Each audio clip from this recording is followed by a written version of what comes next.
Hi, I am Varsha. So I've enrolled in XLRI Delhi NCR Executive Management Program for the cohort of 2023-2024. My experience so far is very good. I enjoyed the sessions here by the many professors, and we got classes here on the General Management Program, on the Strategic Leadership programs as well. The faculties are very good.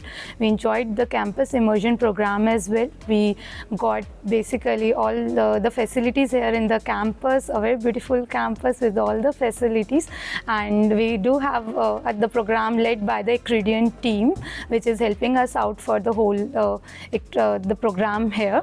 So yeah, it was a good journey so far, learning with the professors, with the colleagues we met from a diverse background. So it's a good journey so far. Hope to learn more from this program. Thank you.